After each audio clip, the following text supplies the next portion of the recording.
বাংলাদেশে দেখবেন খালি মদিনার ইসলাম, মদিনার ইসলাম, মদিনার ইসলাম। আমরা ক্ষমতায় গেলে মদিনার ইসলামের রাষ্ট্র পরিচালনা করব।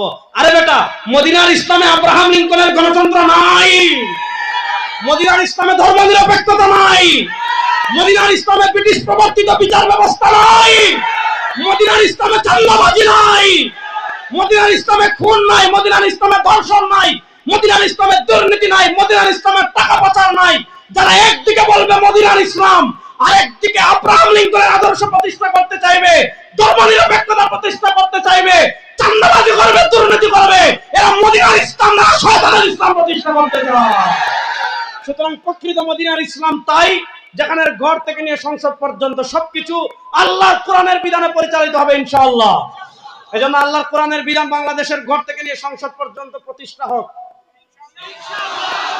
তরুণরা একমত আছেন না? ইনশাআল্লাহ।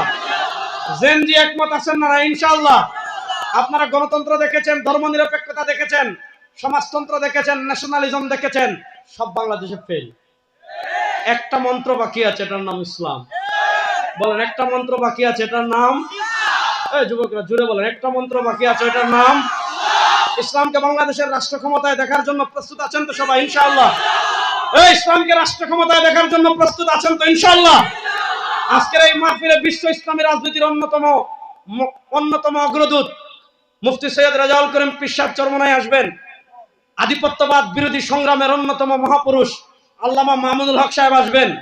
তারা যেই ডিরেকশন আপনাকে দিবেন, তারা যেই পথ আপনাদেরকে দেখাবেন, প্রস্তুত আছেন তো তারুণ্য ইনশাআল্লাহ? প্রস্তুত আছেন তো তারুণ্য ইনশাআল্লাহ? নারায়ে তাকবীর। হায় রে হায়, আল্লাহু আকবার। আকাশ বাতাস প্রকম্পিত করে বলতে হবে, একদম দিল্লির দালালদের গায়ে যাতে চুলকানি শুরু হয়ে যায়। নারায়ে তাকবীর, নারায়ে তাকবীর, নারায়ে তাকবীর, নারায়ে তাকবীর। দিল্লি না ঢাকা, দিল্লি না ঢাকা, গোলামি না আজাদি, গোলামি না আজাদি। নারায়ে তাকবীর।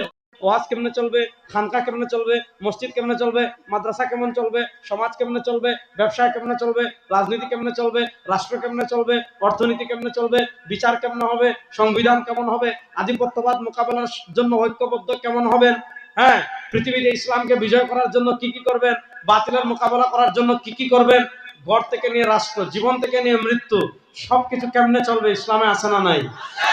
জোরে বলেন, ইসলামে আছে না নাই? আরে ভাই, যার ঘরে খাবার আছে তার ভিক্ষা করার প্রয়োজন নাই, যার পোশাক আছে তার ভিক্ষা করার প্রয়োজন নেই। আমাদের ইসলামে ঘর কেমনে চলবে এটাও আছে, সমাজ কেমনে চলবে এটাও আছে, রাজনীতি কেমনে হবে এটাও আছে, সমাজ কেমনে চলবে এটাও আছে, রাষ্ট্র কেমনে চলবে ওইটাও আছে, বিচার কেমনে চলবে ওইটাও আছে। সুতরাং ইসলামে সবকিছু আছে। আমরা ইহুদিবাদের কাছে ভিক্ষা করার জন্য যাওয়া লাগবে না, আমেরিকার কাছে ভিক্ষা করার জন্য যাওয়া লাগবে না, আব্রাহাম লিঙ্কনের কাছে ভিক্ষা করার জন্য যাওয়া লাগবে না। তারা আদর্শ ভিক্ষা করার জন্য আমাদের কাছে আসবে, আমরা যাব না।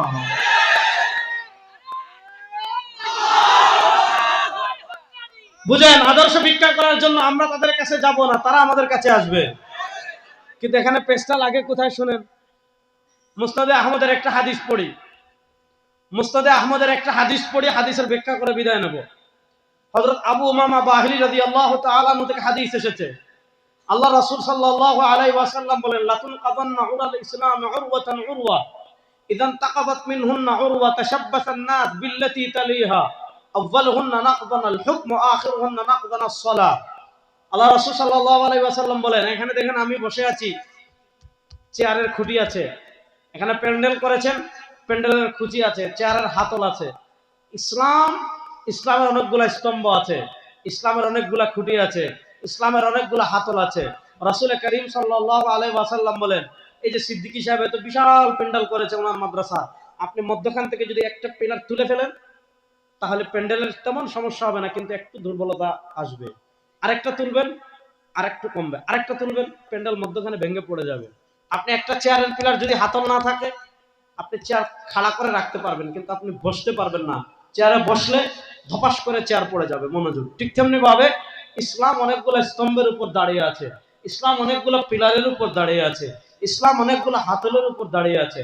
রাসূলুল্লাহ সাল্লাল্লাহু আলাইহি ওয়াসাল্লাম বলেন, রাসূলুল্লাহ সাল্লাল্লাহু আলাইহি ওয়াসাল্লাম বলেন, একটা সময় এই উম্মার ভিতর এমন আসবে, একটা সময় এই উম্মার উপর এমন আসবে, একটা কাল এই উম্মার উপর এমন আসবে, একটা যুগ এই উম্মার উপর এমন আসবে, কি অবস্থা হবে জানেন, কি হাল হবে জানেন? লাতুল কাদান্না উরাল ইসলাম উরওয়াতান উরওয়া, ইসলামের স্তম্ভ, ইসলামের হাতল, ইসলামের খুঁটি একটা একটা একটা একটা করে ভেঙে ফেলা হবে।